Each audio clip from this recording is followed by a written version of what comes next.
Hello বন্ধুরা, চলো রাত্রেবেলা আমি কি রান্না করেছি তোমাদের সঙ্গে শেয়ার করি। চলো দেখাই তোমাদেরকে। রাত্রেবেলায় আমি এই যে এখানে রুটি বানিয়ে নিয়েছি। রুটিটা একটু বেশিই বানাই, আমাদের সকালে নাস্তাও হয়ে যায়, সেই জন্য রুটিটা আমি একটু বেশিই বানাই। এখানে রুটি বানিয়ে নিয়েছি। আর এখানে আছে এই যে ল্যাংচা,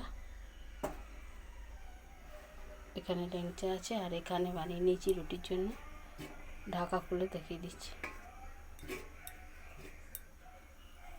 এখানে তরকা আছে, এই যে তরকা বানিয়ে নিয়েছি। আর বাইরের থেকে তরকা কেউ খেতে পছন্দ করে না, বাড়ির তরকাটা বেশি টেস্ট হয় খেতে।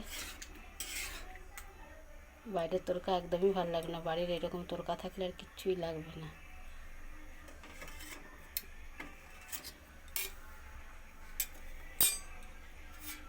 এই ছিল রাতের খাবার। তোমাদের সকলের খাওয়া হয়ে গেছে? তোমরা কী কী দিয়ে সব খাওয়া দাওয়া করলে রাতে রুটির সময় কমেন্টে জানাবে।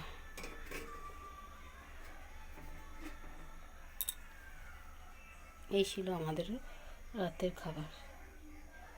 রাত্রি কম হয়নি, রাত 10টা বেজে গেছে, 10টা পেরিয়ে গেছে। আমরা একটু পরে খাওয়া দাওয়া করবো। 10:30 বাজলে, 10:30 না বাজলে কি খাওয়া যায়? 10টার সময় আমরা খাই না, সন্ধ্যা 7টার সময়তেই আমাদের নাস্তা হয়। আমার রাত্রেবেলার খাবারগুলো কেমন লাগলো কমেন্টে জানাবে।